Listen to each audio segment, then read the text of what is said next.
I'm Delta Work, and this is Very Delta.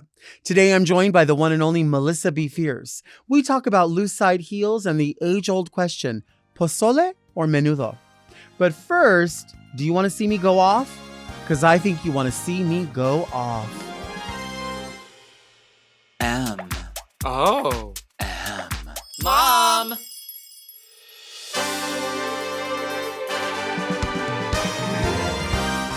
Are you a lady like me?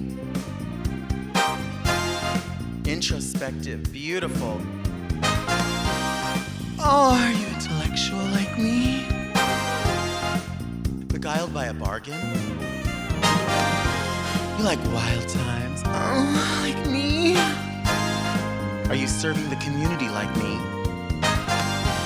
Well, if you are, then you must be very Delta.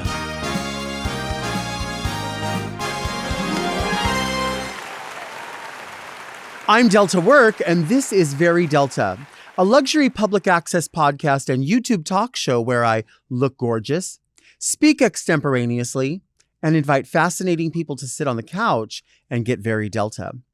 Very Delta is for the woman who takes a shot of peach schnapps every time the doll goes like this.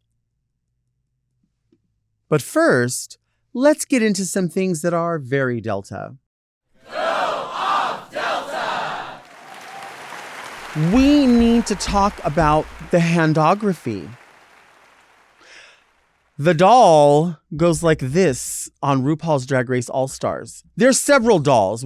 There's the doll that shall not be read.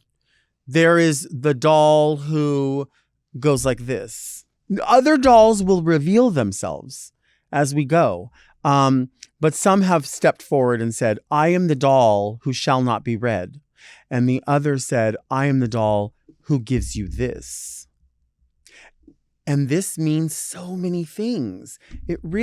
I think it evolved from the snap, or it evolved from the flourish. And the handography is important. Some are born with it. Some have to learn the handography. But the hands tell a story, and they can punctuate situations. They can make people feel at ease. You know, when I use my hands and I direct someone somewhere, I don't like to say, oh, the bathroom, it's over there. I like to say, the bathroom is over there.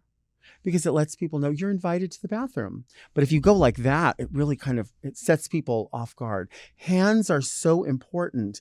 And this really, I believe, is going to be almost a word for this year. You know, Drag Race All-Stars, you see so many different things that you'll hear people say phrases, and we'll catch on to those phrases. We'll use them over and over. And then by the end of the year, we're tired of it. And we have to rest, and then we have to get something new. But this, I think, almost replaces a word. It evolved from a motion into a static something, and it says so many things to so many people in so many situations. It can be used all the time. When you use the word well, it asks someone, would you like to give me more? And you can go, well, and that can mean sort of a judgment, like, I don't want to say anymore. That's what this does. This gives you the option in any situation to applaud for someone. I'm happy for you. That's great. I'm not that happy for you. I'm not this happy for you. But, I'll break you off a little bit. This also could have evolved from chef's kiss. Everyone was doing that. Chef's kiss.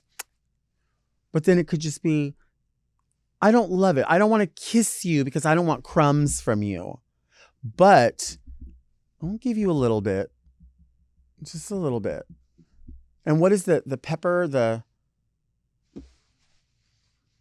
I think it could have evolved from this, could have evolved into this, where it's just sort of like controlled. This is almost like the chair-obics of the fitness industry. You know, if you do chair-obics, like you're doing something, but not as much as maybe a full walk. You have to build up to that, right? And then the walk builds up to the run, and the run builds up to the marathon. And so this is sort of the beginning. This just says, this is the beginning. The beginning. This is the beginning of the rest of July. Or your life, not July, but it's either one. Just I see it. This could be the gay golf clap, because the golf clap is a well, that's good. Well, that's good, darling. Because it's not this, right? It's not that. Like, what are some things that we don't do? Like, once upon a time, there used to be a show called the Arsenio Hall Show. And on Arsenio Hall's show, there was a select group of people that might have been like super fans, and they were called the Dog Pound. And in the Dog Pound, they would like hoot and holler like dogs in a cage. So it would be like young people, old people, men, women, whoever that were super excited. And they would go, hoo, hoo, hoo, hoo, hoo, like that. Hoo, hoo, hoo, hoo, hoo. And Arsenio Hall would go, let's get busy. And they would go, hoo, hoo, hoo, hoo, hoo. That is a super fan. This is not a super fan. This could lead to this, which means like, you're getting there. And then this could lead to, and then these could lead to, and then this could lead to, and then this could lead to, and then it's just one. So it can grow. I feel like it's not fully rude, but it is controlled in a way. It says, I don't want to be too excited. It says, I am sophisticated. I want you to know I'm sophisticated. That's why I do this. I don't make much noise. I like to be on the edge of the party. I was born to blend in, not to stand out. And I don't like that. I think we were all born to stand out, not to blend in. I mean, not everybody wants a spotlight on them at all times, but we all want recognition, right? This sort of says, I'd like to be involved, but I don't really want to be loud about it. It can say so many things. I sort of like it. I don't like it. I like it, but I don't want to get loud. It says, you deserve my attention, but not my full adulation. This could mean more celebration, but this is adulation. Compensation, facilitation, adulation, copulation, mastication, masturbation. These all go hand in hand. Copulation, masturbation, compensation. The hands tell the story. The hands let you know. The hands say, stay there. Come close. The hands say, you smell that? That's what the hands say. The hands say, oh, I love that blouse. I love that for you. I hate that. I love that for you. That is so condescending, right? Like to say, because you do love certain things for certain people, right? So you can say like, oh my God, like my friend Lori, she loves to plan everything. And she likes to go to Hawaii and she likes to eat tropical things. And she'll say, guess what happened? I booked such and such. And I think there's a place where I can say to her, oh my gosh, I love that.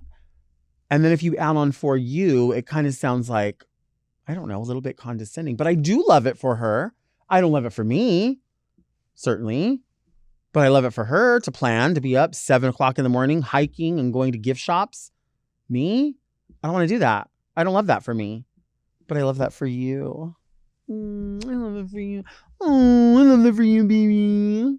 Oh, hi, baby. Oh, hi, hun. Hi, hun. Oh, hi, darling.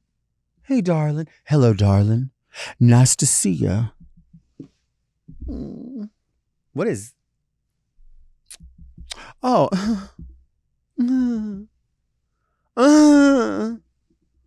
Oh, yeah, that's cute. You know when people say something and you're like,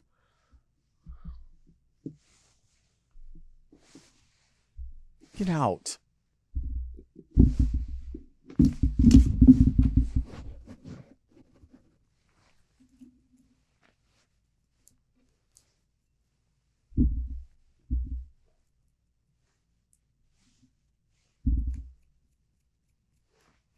Slam poetry.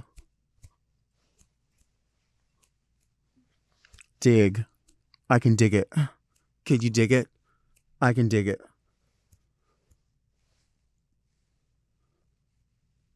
This could also be someone who gave up smoking.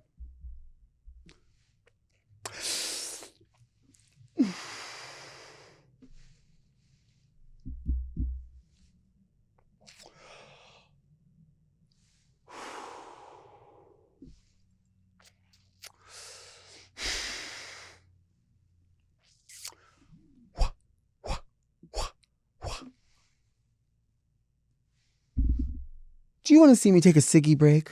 I think you want to see me take a ciggy break.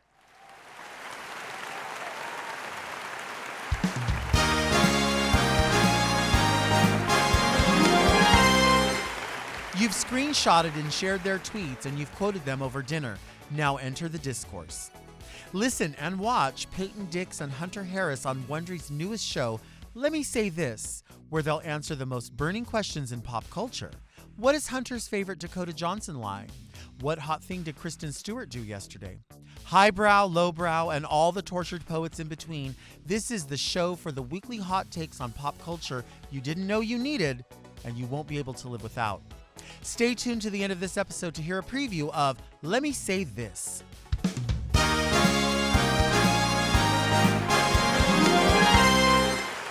Our guest today is fierce. She be fierce. You know her from Dragula Season 1, Dragula Titans. It's Melissa Befierce. Yay! Hi. I'm finally in this couch. I'm so glad.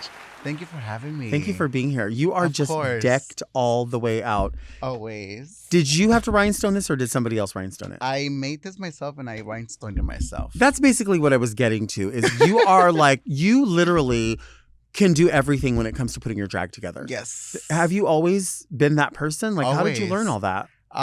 Well, it got to the point where like I was spending so much money on buying costumes every week. I would go to downtown to the alleys and buy whatever I would find in downtown. And then I was just like, why can't I just pick up a machine, a sewing machine, and make it myself? Yeah. And it'll probably be even better. And then no one's going to have that. Mhm. So I gave myself that challenge. And ever since then, I will not go to a store and ever pick up a dress from any store. I would just go out of my way and figure out how to make it myself. Yeah. And hair too. You can whip up hair. Well, I know how to do hair because I went to beauty school. Right. So before I did drag, I used to be a barber / cosmetologist. I used to work at a beauty salon. Uh-huh. So that's why I got into hair a lot more too. Are there people that you still do their hair or like family and stuff? Yeah. Yeah? Yeah. My sisters, my mom, she'll come and she'll hit me up like, hey, I want you to dye my hair, cut my hair, come through. Or I've done wigs for other people too as well, Yeah. which I love. I love doing hair. I think it's so interesting. There's a handful of people. I mean, I'm sure there's more than I can remember or know about, but like Naisha was here. We were talking about how Naisha does hair. Like she has a license. Darian Lake, myself, you. But I think there's like a ton of queens and kings as well that have that background in beauty, right? Mhm. Of course, pretty much everybody has a background in doing makeup. Yeah. Even if you've not done it professionally at a counter, we've all done it for somebody for Halloween or someone that we know is like, I'm getting married. Can you do our makeup? Like, and you're like, well, I don't really do that, but I'll do it. You know, Why it not? happens. It happens. Yeah, definitely. So, you know, well, not everyone knows about this, but there's a staple in Southern California from a very specific time, like I would say 2010s-ish time, which was Drag Idol. Drag Idol, DJ West would have at Oasis. Everybody went to that. A lot of people either got their start there or honed their craft there. Maybe they had already been doing it. But who knew? I mean, I remember he would do Divas in the Mix. Yeah. And it would be like Madonna all night long or whatever. We did a lot of stuff there. And there were a lot of different events, sometimes hosted by Raven, or they would bring out Raja or whoever. And then who knew that like Drag Race would be a thing? Dragula would be a thing. When you went into Dragula, did you pull from any of that experience? No, not at all. Really? I love that. I love that you say that yeah. because it's honest. Yeah, I think Drag Idol was kind of like kindergarten for me, you know. Mhm. Yeah, Like I was that's fair. just learning my where to like learn things from, or things that I would see from queens performing, like pick up little things here and there. Because I think like Dragula, when it comes to Dragula taught me how to be more versatile Mhm. with my drag, because Dragula is more horror, spooky, filthy, all that stuff. So, and before I wouldn't do that much. Mhm. My drag is very, like, glamorous, like I like to have a gown, stoned. And with Dragula, I felt that it was more of get dirty with it, Mhm. and don't worry about being glamorous all the time. Right. So I think his drag idol was like my little baby steps to get to my. I see that. I mean, I feel like there is something that could be horror and grotesque about glamorous, because glamour is right. It's an outward projection, but what's being concealed? Do you know what I mean? And that could be scary to people. That could be, American Horror Story, Mhm. Gaga, you know, glamorous but frightening. Yes. So scary. And I love that about Dragula. I love that idea of who is a monster? What is a monster? It could be anyone, or it could be anything. It doesn't mean necessarily that something is bleeding. It could be something that fucks your brain forever that you'll never unsee. That's Mhm. frightening, right? Yeah. I don't know. I was thinking about Jay Jolie had gone on to do, Yeah. and I was like, I don't know. Maybe there's part of me that's like more of a fit in Dragula, because I love horror so much. And I love this idea of, the movie Serial Mom Uh-huh. is obviously a dark comedy in many ways, but it really is the tale of a really horrible, frightening Yeah. person who looks like a mom, who looks happy, but what does that conceal? Like, what is really happening to that bitch? You know what I mean? Mhm. Was there anything that on Dragula that, like, a challenge that was frightening that you did and you didn't think you would be able to do, or something you're glad you did not fucking do? I have two. Okay. One, eating insects. Like, Okay. Tell me about that. I don't know. There's just that thing that I don't see myself eating something that I think it's gross. Right. I eating those roaches. I just don't see myself eating that. Like, Did anyone that did that ever tell you like what it felt like, or what they like? I'm just imagining it like going in and crawling up. Like, you know how, like, I don't know if this has ever happened to you. Have you ever like drank water and it comes out your nose? yes. What if you ate it and the roach crawled out your nose? Oh my God. Can See, you that is imagine? disgusting. See, Yes, like, scary. I don't want to imagine it, because I don't know. And I'll eat stuff that people think is gross, right? Yeah. Like I'll eat. Some people are like, "Ew, menudo, that's gross." I love personally menudo. love it, but there are people that obviously will not eat it. Mm-hmm. What else? Bungee jumping from an airplane. Oh my God. Hell no. Because I would be the bitch that they were like, well, we forgot to tell you. It said it only holds 250 pounds. And then I'm on there and I'm like, well, what about this other 50 pounds? Oh my God. Right? And they would be like, oh, we didn't expect it to happen. Oh my Melissa God. went right before you and she was fine. She weighs half of me. Did we not discuss this? Oh my goodness. I would be so scared. I would be terrified. I don't know. It's seen like even like videos online of how when that parachute won't open. Yes. And then the fact that they make you sign a waiver before you get on the damn airplane that's stating that if anything happens to you, as Right. not their fault. That's what I was wondering. Like, I was like, there must be a contract on Dragula that's like, you might do this, you might do that. Oh, we haven't. I bet. Yeah. In your time, in your experience, or was there anything that you were like, I didn't think this would happen, but it did happen? During Titans, we had to eat those brains, Oh my those God. pig brains. It was the nastiest thing I've ever put in my mouth, and I put plenty of nasty Right. stuff in my mouth, But but pig brains, the consistency that it has, and it has no taste, but the consistency is so like greasy, kind of like, manteca? Uh-huh. Kind of like that. It has that Ew. aftertaste to it. And And it it stays was- in your mouth, and I it bet. stays in your fucking mouth. Mm. It was gross. It was fucking gross. That's one thing I would never do in my life. You never had like sesos, like tacos or anything like I don't that? like that. You don't like that? No. That's one thing I See, would that's what I'm saying. Like, Yeah. so the girls always razz me because I'm like, oh, yeah, I like menudo. And they're like, yeah, with pata. And I was like, I don't want pata. See, pata won't either. I don't want it. Yeah. Because, too, like, if you squeeze lemon in it and the seed falls in there, I think it's a toenail. Right? Because the whole thing is in there. And people are like, it's good. You know, when I was a kid, I would always say, like, when we would have menudo, I was like, I only want corn and juice. Yeah. Like the broth, Yeah, right? yeah. And then as I got older, I was like, no, I like it all. No, yeah. I mean, if same. you have to pick, do you like pozole? I love pozole. Okay, if you have to pick one or the other, which one are you picking? Pozole. See, same here. Yeah. That's what I'm saying. Uh-huh. I don't know what it is because I don't mind the meat in menudo. I mean, yeah, it's chewy. We get it. Like we know what it is. I don't mind it. Right. I can bite through it and eat it, Mhm. but pata, it's definitely one thing I would Mm-mm. not eat. No, I'm Or good. Cueritos? No. No. Hell no. No, I'm good. I'm good. I don't want Yeah. any of that. Same. I was thinking, we were talking before we got on here.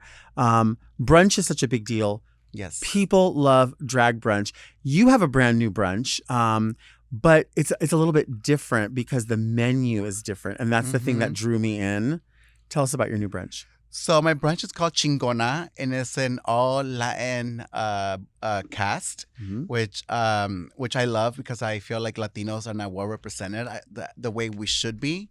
So, and then a lot of the queens that I know that are Latinas, they're always asking me like, "Hey, when are you gonna like bring me out to your clubs?" And sometimes I can because some of the clubs don't do Latin nights.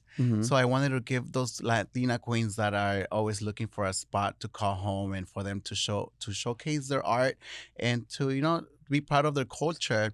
And that's why I was like, you know what, let's give it a shot. Mickey's will do. And then the menu, it's amazing. We have $14 all you can eat tacos. And you can eat as many tacos as you want. There's chicken, beef, there's fajitas. So it's up to you, whatever you're in the mood of. And then you also get a picture of margarita, which the picture is like pretty this big. It's good. Everyone that goes, it's always like munching on the tacos, and we always run out of the meat every single time right before we end brunch. Oh, and so when it's your turn to eat, it's all gone. It's gone. You can Yeah. have some tortillas. That's it. Yeah. That's all I'm gonna get. Tortillas. Well, let me and that's ask it. you this. Some people do eat in drag. Some people do not like to eat in drag because it's just not comfortable Yeah. for some people. If all the meats were there, which meats would you pick for your tacos? And how many tacos would you comfortably say would be your absolute limit before you were like, I can't? I will probably do asada, Oh, okay. and I will probably do like 5 or 6 tacos. Okay, really? Yeah. Okay. Yeah, I love to eat. Okay. I love to eat, and tacos is like my number one to go to. Okay. Mm-hmm. Do you go to like, if you're out at a club, which, I mean, this is the thing. A lot of people that work in nightlife, people think like, oh, you must be out all the time. But unless you're working, we're not always out all the time. Are you that person that goes out a lot or no? I used to, but then I had to kind of like control myself and tell myself, you know what, you can't be out and about all the time. It's expensive. I don't drive, so like I'm always in Uber. So like Ubering from downtown to WeHo is like $35 one way, and then to come back it's another $35 depending on the time I come home. But now I just go out when I'm working, and that's it. Now, chingonas, chicanas, mexicanas. What about La Llorona? Do you believe in her? Yeah. You do? You think she's real? You know what? In Mexico, there's so many damn scary stories that I don't even know if some of them are real or some of them are fake. But from what I've heard from stories is that she is real, that she did exist, and then she still wanders. Yeah. The rivers of Mexico. But you know what? It's funny that it never happens here. Right. It always Right. happens in Mexico. Right. I don't know. Do you know. love like the idea of lore of scary tales like that? I do. I love it. I love anything that has to do with horror stuff. Like, let's sit down and talk about it. I mean, honestly, it's only a couple of months away that, like I always say, once Pride season is over, it's basically Halloween. It's like you have to start getting your Halloween costumes together. Do you have certain characters or Halloween things that you love, that you like to bring out every year? I like to do a lot of religious stuff. Yes. I have a nun and a Virgin Mary number that I love doing during Halloween. You know, it's interesting too. I think culturally for us, there's something very beautiful, scary, sexy, a little bit of everything when it comes to religion, right? Because first of all, it's drag. When you look at it, you go into a church, you're seeing jewelry, coats, wraps, roses. We're offering all those things, right? And so there's a little bit of all of that. It is beautiful. It is scary. And that's why I think, you know, when you, like you're saying, a nun, also doing like Virgin Mary. Do you see that as well? Yeah, I do see it. I see a glamour in it, you know, and I mean, even with the Pope, how he dresses, you know, very, very like fancy. So anything, and then just like the paintings, I don't know, I see something glamour to church, to, you know, religion. Right. It's fucking drag. Church is Yeah. drag. It's drag. fucking drag. Yeah. A Catholic church is in drag. I don't know if you've ever been to like a full, like when someone gets married and they say they're going to have a full mass and you go to the full mass. Oh, Rich, yeah. There's 2 bouquets. There's a bouquet for the Virgin Mary. There's a bouquet for this. I mean, come on. The ritual is beautiful. I mean, I don't know why we always have to stand up, sit down, stand up, sit down, stand up, sit down. Get on our knees. I pray, know. you know? I'm like, damn. I was somewhere recently, a funeral, I hate to say, but I was like, can I just sit here? Like, I almost wanted to like go to the very back row and be like, oh, I'm just observing. I'm a guest. I don't want to, you know, when you ever see people that come in and they're like, well, am I allowed to go in? And it's like, you could go in anybody's church, right? Yeah. Let's take a break.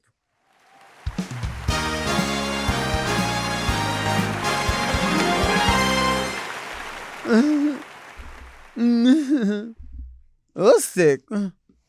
Or thank you.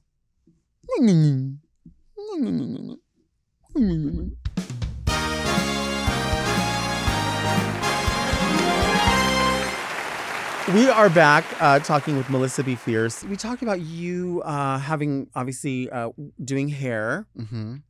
And that being sort of a background for doing drag. But you also were a former mall employee. Yeah. Yes, working at Tyler Mall. What did you do at Tyler Mall?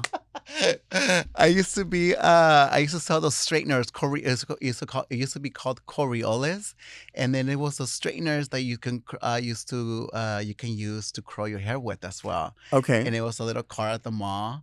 And Tyler Mall has a place in my heart because that's where I kind of like learned how to be responsible, because that's when I moved away from home. So I had to pay my own bills, pay my own rent, but it definitely has good memories at that mall.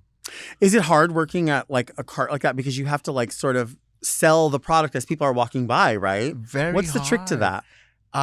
It's honestly just your charm, like whatever you give people and where you can feed them, and then they can eat it off of you, and then purchase whatever you're trying to sell. But you have that. I mean, I think maybe that's where you learned it. I don't know. Maybe you knew it before, but you have the ability to have conversations with anyone. And I don't know if people tell you this, but I mean, of course, you're known for a beautiful smile. But even when you're not particularly smiling, your eyes are always smiling. I don't know if it's just, and this is when you're in or out of drag. Certainly you can paint on a smile, but even when you're out of drag, you have an inviting face. And I think that's probably why that worked so well for you. You think? Probably, yeah. I mean, I wouldn't think anything else. I mean, I think it does work. It does work. Yeah, it was so much fun, and that's where that's where I met Mac Daddy. Okay. And my daddy used to work at the same cart where I used to work at. Okay. And then I put him in drag for the first time too. Wow. Ever. Wow. Yeah. So I was technically his drag mom, but at that point I was like, I don't want no kids. Not at that point. None of those. But look at you now. I mean, now you have how many kids? I have like 9. 9 drag kids. Yeah. My God. And your body stays so tight. You would never know. You would never It's a lot of know. water. It's all water. That's the trick. Now, how do you keep that many kids in line? It's hard. It's hard having such a big drag family because they all have different personalities. We're all raised different. You know, they all look for something different in a drag house, in a drag mom. So it's kind of hard trying to like level like my life and my drag life as well. Mm-hmm. But I sometimes I kind of try to work it out as much as I can and try to be there for them as much as I can and support them and let them know that whenever they need me, I'm always gonna be a call away. You know, like growing up myself too. Like I grew up very lonely. You know, like being from a Mexican family, I always got the eye from my family calling me, you know, maricon, el jotito, all that stuff, you know. So I grew up like always being afraid of visiting family members. So there was a time where like I kind of detached myself from my family and I just didn't want to do nothing with them. So the reason why I started my drag house is because I never wanted someone to go through the same thing I went through. Right. You know, and I wanted someone to feel that they were loved, that they were seen, that they were wanted by someone who they can relate to. So by me being a drag mom, I want to be able to do that for someone who, you know, like especially being gay, it's hard. You know, coming out to your parents, it's hard sometimes. So I just want to be able to do for people what I wasn't given. That's the legacy of the Befierce family. I mean, that's a beautiful way to build. Yeah. That's the foundation, is that it's a safe space, Mm-hmm. it's inclusion, but it's also fucking glamorous, right? Yes, yeah. There's attention to beautiful costuming, beautiful hair, beautiful makeup, all of that. Does everybody in the group sort of have that same feeling? Is there ever any infighting because people are like, that is not our look? No, I feel like everyone in the house knows that Befierce stamp, you know, Yeah. like the mug, the costume, like you said, the hair, everything. I think we all kind of like already know what to base the Befierce off of. Like we have a look already. Whenever I have seen pictures in the past, you post or other girls from the Befierce family, I'll look at like group pictures and I'm like, oh damn, they look so good, and I'm like, I could never be in that group because you all have the huge platforms. And I was like, oh, I got to wear my like cocktail clear heels, like the single sole. And I'm like, damn, they would have to bury me in the back and I would have to like drape my dress like this or something. Because you all have those huge, which are gorgeous. A lot of dolls wear them, but not everybody wears them successfully. Yeah. Because there's a walk to that shoe, right? Mhm. Have you ever just twisted your shit and fallen? Luckily, I haven't. Knock on wood. You really haven't, huh? I haven't. And you know what? Those heels are the most comfortable shoes I ever worn Really? in drag. Yeah. Yeah. I can be in those heels all night without complaining. You know, back in the day, I did wear them, and that was like we were all go to Fredericks of Hollywood to buy them over on Hollywood Boulevard. But the thing was, a lot of people would say, oh, it's so high, it must hurt. But they don't realize is that the platform versus the heel, the variation is the same as a regular, right? Mm-hmm. But it's just, the thing of it is that if you're somebody who doesn't feel the ball of your foot on the ground, and if your weight is not balanced right, you'll like do that. You know what I mean? So like for me, if I feel the ball of my foot on the ground, I'm like, okay, I at least I feel something on the ground. Yeah. But if I'm like, here's the base of the shoe, and then here's me on top of it, I'm like, oh, where am I going? It's been so long. I remember back in the day, Raja was like, these are the shoes. Because Raja was sort of like an unofficial drag mother. So she would be like, I'm going to take you to Fredericks. These are the kind of shoes that you buy. This is what we get. But dude, back then, I mean, we were getting shoes, like the platforms, for nothing. There used to be a company called Jante, Jante, and they were based in La Puente. Oh, word. And they had all the stripper pumps, and we used to get them for so cheap, to the point that like downtown used to have shoes. Now, I know you wear a sensible lady size shoe, but some people that wore, you know, like 11, 12, 13, something like that, they would still be able to get them downtown. Now you don't ever see anything like that downtown, really. I mean, every once in a while, I wear an 11. Sometimes downtown, they'll push to an 11. Yeah. But not anything more than that. No. It's just not a thing anymore. Downtown has changed a lot. And as somebody who sews a lot, have you noticed that? Like, Some of the Yeah. stores have the same things. And even them tights and finishes are getting so expensive now. Right. And the quality are getting thinner and thinner. So like anything that you like, anything would just snag your fishnets. And it goes Right. $38, you know? Oh, completely.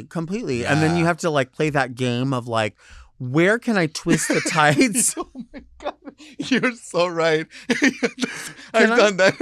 And then like I'll find myself putting my fishnets on, especially, and I'm like in the dressing room, like jumping with my knees high, trying to like hike them up, like pull it up your ass, because you're like, all right, if they don't see that, like that's Yeah. fine. You got to make that shit last. Mhm. You got to make that shit last. I remember, I feel like it's a sort of an amateur move, but as you get like older and the more you do drag, the more you realize that like you can't just throw your fishnets or your tights in the washing machine Mhm. because they'll come out in a fucking knot. You got to Yeah. go to the dollar store and get you a little bag or a pillowcase or Yeah. something, because then it just rips even more, right? Have you ever had that knot where you're like, oh my God. Yeah. Yeah. Yeah, that is such a mess. And it sucks. Yeah. I think you recently worked with J-Lo Yeah. and you portrayed specifically J-Lo as Selena. Selena, yes. Tell me about that experience. Well, J-Lo has been an inspiration for me for the longest. So when I got the call, I just couldn't believe it. And like the first day of rehearsals, like walking in and just seeing all the girls like just in their heels, waiting for J-Lo to show up, and then I don't know where J-Lo pops up, and then we were just like, I was just like speechless, Mhm. like I never thought in a million words I would be standing in the same room as J-Lo, Right. working for her, like watching her, like me do my little beady beady beady bam bam, like I never would have thought of that. Like it's just crazy to me what Yeah. the things that drag has brought to me, given me. And what was great about that was seeing how many girls were not only selected for that, but also felt celebrated, Mhm. right? And I know you got to work one-on-one. I mean, I remember hearing from some of the other girls that J-Lo went to each person and was like, show me what you're doing. Show me what you have. Yeah. I'd like to see a little more of this or maybe less of that. Mhm. That's so exciting. Do you remember that moment of her coming to you? Was there something she wanted to see more of or less? Well, she did come up to me, and I had my Selena jumpsuit on, the purple one. Uh-huh. And she goes, "This isn't the right purple you were supposed to wear." And I'm like, okay. And I looked around and everyone was looking at me. And then she's like, oh, well, it's supposed to be more pinkish, more pinkish. So she brought her whole team around, and then she goes, we need to change this. We need to give her more pink lights when she goes on the stage, on the Oh. runway. And yeah, that was, after that, I was just like, in my head, I was like, damn, what was I supposed to do? Like, I'm already here with the Right. purple jumpsuit on. Like, I can't change it. The show must go on. Did she Yeah. seem mad or was she like, She didn't look mad. She was just a little bit kind of like, because she's such a perfectionist Mhm. when it comes to her work. So I think she was just kind of like, fuck, like we're already here. Fuck it, like this is the outfit's made? it's already here. Let's run with it and then fix it here. It's funny because she is a perfectionist and it was Mhm. something that was going to be seen. And that's exactly the whole point of something like that is we now want to see the costume in person. Mhm. And that's her prerogative, right? And you knew that. But it's specifically the Selena costume. I feel like ever since the movie came out, of course, since her untimely death, which I don't think any of us will ever be over, Mhm. ever. There's always been when girls are like, when they're like, oh, I'm going to do a Selena, I have my new outfit. There's always, everyone sort of sits on the fence and looks and they're like, you're supposed to have little accessories on the side of the bell bottom. Or they're like, ooh, her bangs are not like that. And everyone always has something, right? That's like a blue purple. It needs to be maroon. It's supposed to be maroon purple. Or like she said, I wanted to see it more pink, less. Isn't it true that we're all very critical about it because we love it so much? Mhm. We really do. It's true though. I mean, because I've done it too before, where I sit back and I'm just watching like the nails, the little band-aid that she has in her ring finger. Dang, I didn't even see that. The little buttons, like you said, the buttons on the top of the Mhm. little vest.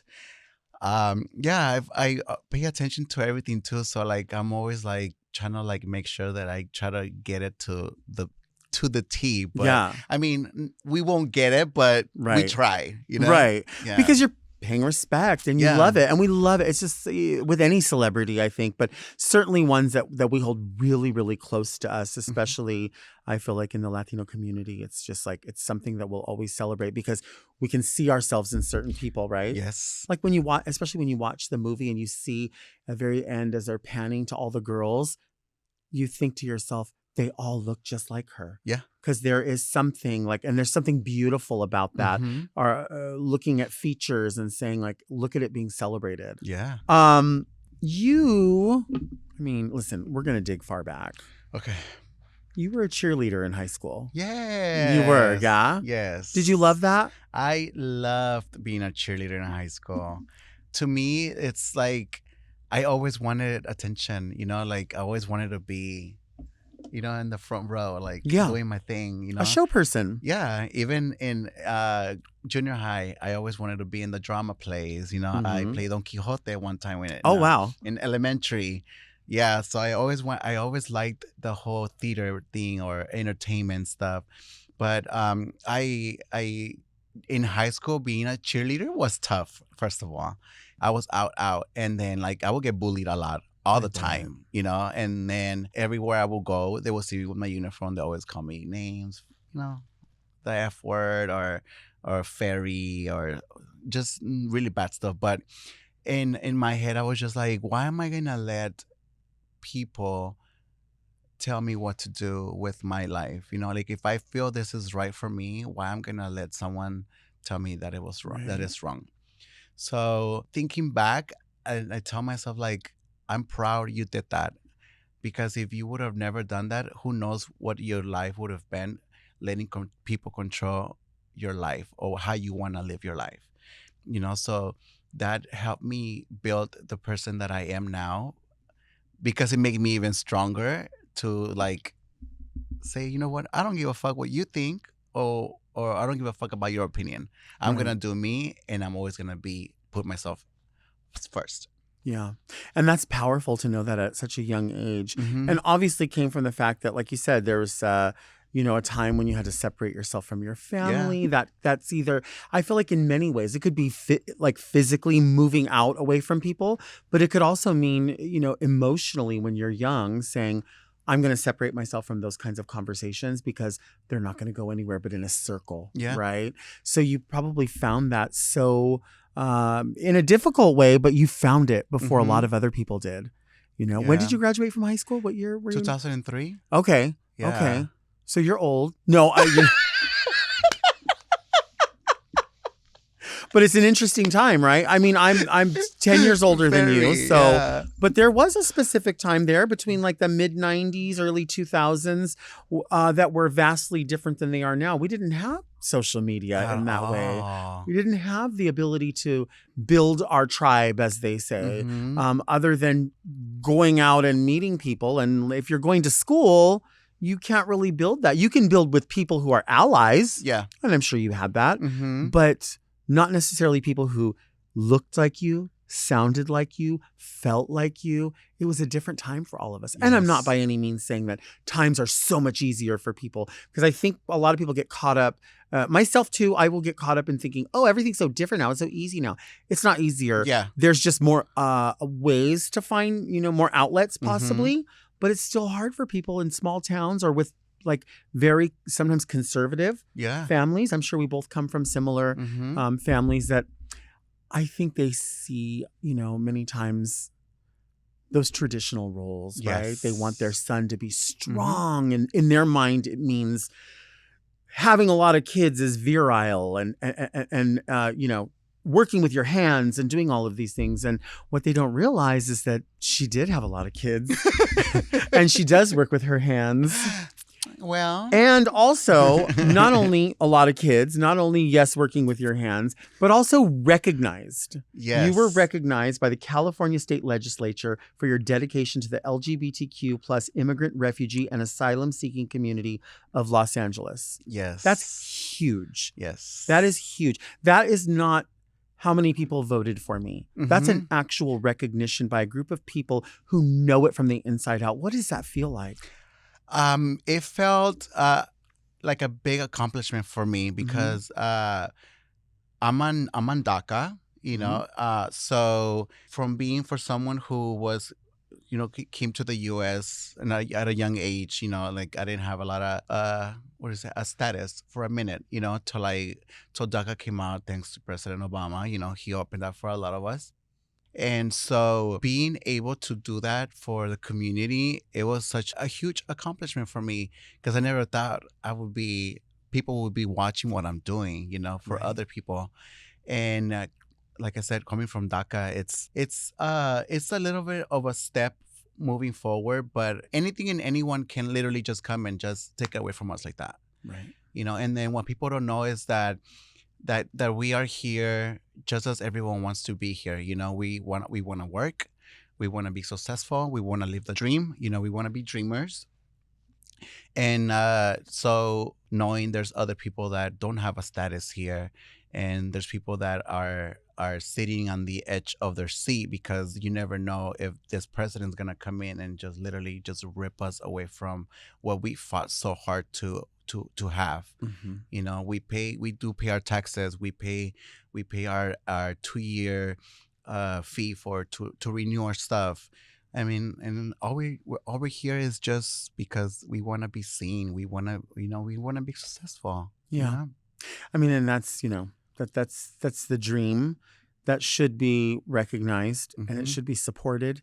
And, a lot of people say, I feel like in these last few years, especially since Donald Trump came into office, and everything that just sort of started falling apart, people say, oh, the system's broken. Yeah. It's not broken. It's working exactly as they wanted it to work. And that is, it's based on fear and greed, right? The greed of the rich, and the fear of people that we're all going to have to scamper for something. So they love it. They love seeing everyone fight. You're taking from me. You're taking our jobs. You're doing this. You're doing that. They love it. They just sit up and they watch and they go, as long as they're fighting down there, they'll never get up here and take from us. And that's what's happening. And it's so scary, because it just keeps people fighting about things that they don't have to fight about. There is enough for everyone. There's enough for many more.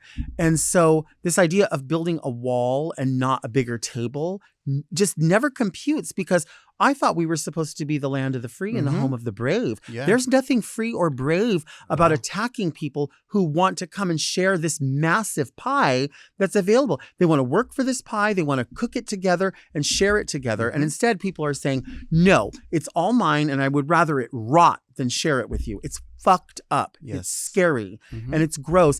And, we could go on and by the by and say, also the land that we're on was obviously stolen. And the land that we are recording on right now is Mexico. But let's just let that go for now, because now I'm getting all fucking... Do you want to see me go off? God damn.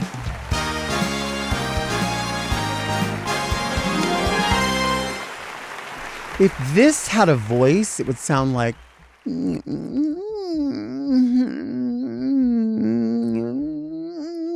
This is indecisive. This has not made a decision yet as to whether or not it likes, it loves, or it disapproves. This is kind of mid. This replaces the word mid. Because I go like this. What's this over here? I love this. I don't see that. So maybe this is just the 2024 version of this. Ooh, bitch. Because I go like that. Ooh, bitch. I live. Love. Give me some of that. What is that? I do that. Ooh, no. What is that? See, what is that? Is small, right? And then, what is that? Is kind of intrigued. What is that? And then startled is, what is that? What is it? That's surprised, startled. It's the audacity to look at somebody and go, what is that? What? So this is nothing more, possibly, than an evolved version of what I've been doing all along. I need to get on the bus.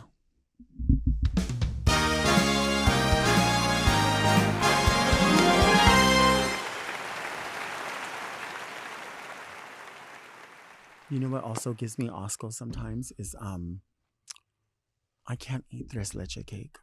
I love tres leche. I can't eat it. I always feel like it's too wet. Mm. Like I feel like it's like, you know what? This is gonna sound so gross. I feel like tres leche cake is like this. Oh my god. That's what it gives me. I feel like it's like, oh my god. like what did my mom say? Like gargajo. Like I don't like it. Yes. We are back with Melissa Befierce. Now, this is the part of the show where people write in letters. We call it Read Me Delta. Sometimes they have questions, observations. They need advice. And if you do have any of that and you want to send a letter, send it to readmedelta@gmail.com. Read me, Delta! Okay. So we'll see what we have here. See, like, I feel like this is like horror monster a little bit in a way. It's like, why does that lady hold that knife? Right? And it's obviously it's a letter opener, but there's something about that you could see, like, there's something frightening about looking at a scene that seems normal or delicate and pretty, and then you just see something like that with blood on it. Yeah. It says, like, I thought that was my safe space. There's something horrible going on in there. That's monstrous. Definitely. That's Monstrosa Coutura. All right. Dear Delta and Melissa, I love drag. I'm a cis woman in my 40s and I've supported the dolls for years. I wanted to share a memorable story with you that happened about a decade ago. Years ago, I was judging a drag competition and something strange happened. During one of the numbers, the queen whipped out multiple dead sardines and fish, and it was quite a gag. Next thing you know, she throws the very large dead fish on the ground and bounces off the stage and flies into the audience and hits me dead in the head.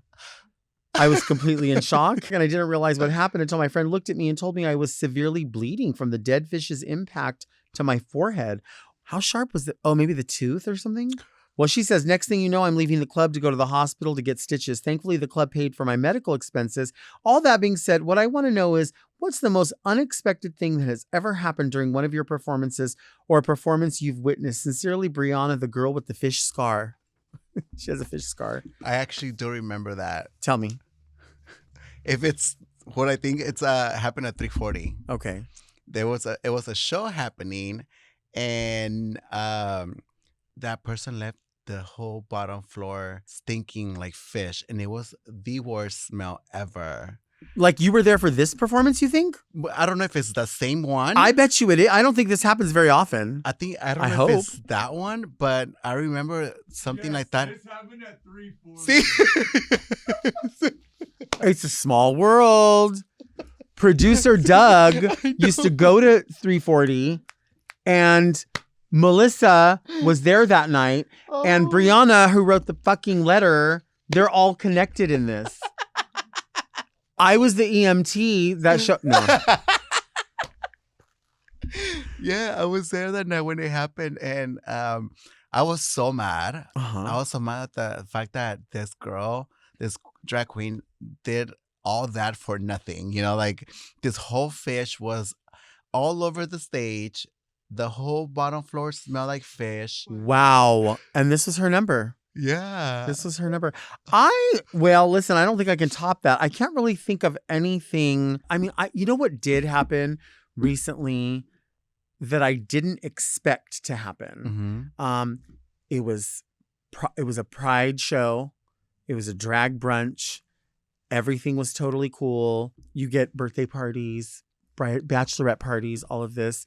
There was a person in a group of people that they were tipping. They were having a good time. Yeah. I could tell they were being a lot, but I was like, I always feel like if you kind of give them a little bit, maybe they'll stay cool. But sometimes if you give them an inch, they'll take a mile, right? Oh, yeah. And that happens a lot. So I was like, you know what? Just let it be. Dance with them when they stand up, but try to get them to sit back down. And the girl she wasn't the bride, but she was a friend sitting next to her. Okay. And she was doing this, like, come here. And so I like leaned down, like, hey, trying to still be in it or whatever. What's up, baby? And in my mind, I think she's going to be like, ask me a random question or say like what a lot of people do is, it's my friend's birthday. Yeah. And you're like, we know. And so I leaned down, I'm like, what's up? And she uses words that I probably don't want to use here, but basically in a way is asking me, are you male or are you female? But is using her words for genitalia. Do you have a this or do you have this? And I just thought to myself, you felt so comfortable on Gay Pride weekend at the Gay Pride brunch with all these drag queens. You made a reservation. You've been tipping everybody, taking care of everybody. You've been eating and drinking, but you still feel so compelled and privileged to degrade somebody in that way. First of all, it's none of your business. But second of all, why this language? Yeah. And it said to me that there still are people out there who go, yeah, we should take care of you. We should tip you. We should buy drinks. We should do all that. But just so you know, you're on our time and we can ask you and treat you however we want. And I'm like, I hate to tell you this, but you are in fact paying to be here, but you're still a guest here. Yeah. You are a guest in this place. And, I'm somebody's son. Mm-hmm. I'm somebody's partner. I'm to some people a star. Yeah. To some people a regional treasure. To some, you know what I mean? Oh, yeah. All these different things. And you had to say, regardless of what you're doing, regardless of what you're wearing, regardless of how you make me feel, I need to make this moment about me and I need to ask you something that's going to make you so uncomfortable in front. And there was other people looking at them already. And I thought, and I just took that opportunity to say, you know what? I told her, I was like, listen, that's highly inappropriate. Yeah. If I went to Trader Joe's Hell no. and leaned over your shoulder and asked you, hey, do you have a this or a this? I would have been arrested. Yeah. I would be fucking arrested. But you come up in there and you're like, well, these clowns are parading around here. I can ask them whatever they want because they're a fucking joke. Because Minnie Mouse still has her head on. So I can say whatever, you know what I mean? Yeah. So that was something that happened recently that I wasn't expecting, especially on a day, on a weekend, in a place that's a safe space where people were treating you good all along. It almost reminds me of, like I said, the letter opener. When you walk in and you look at something and you're like, everything about this is beautiful. Yeah. Everything is going great. And then you look down and you're like, that's dripping in blood. Why? What's being concealed here? It's like you always have to be on your guard. Yeah. Weird. You just never know with this, with straight girls would say, like, because the bachelor parties, they always like to go to brunch. You just don't know what to expect from what their actions are gonna be once they already had so much to drink, right? Because I've experienced stuff like that in WeHo, where like you'll see parties come in the club and they're like touching your wig or like touching your body, like I don't know why some of these girls feel like it's okay for them to do that to us, right?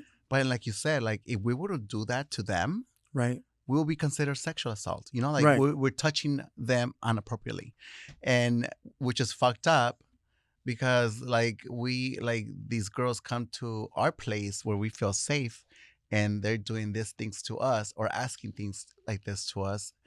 But yeah, if it was the other way around, it would be a whole different scenario. Right, right. It's just crazy. It's crazy. Keep your hands inside the ride at all times. Mind your P's and Q's. Tip the queens 25%.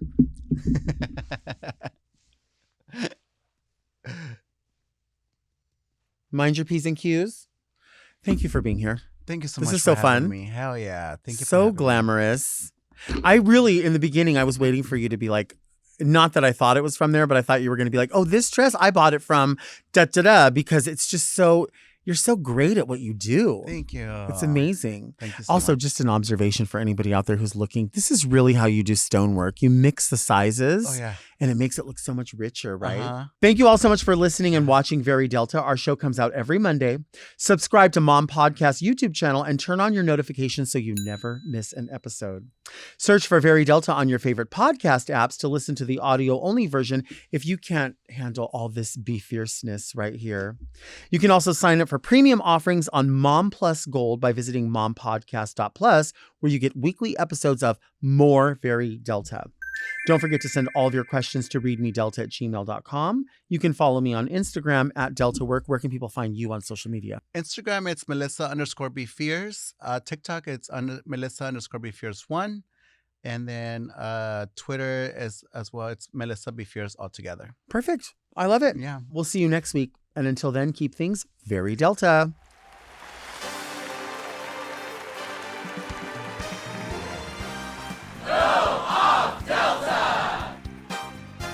Very Delta is produced by Moguls of Media, aka Mom.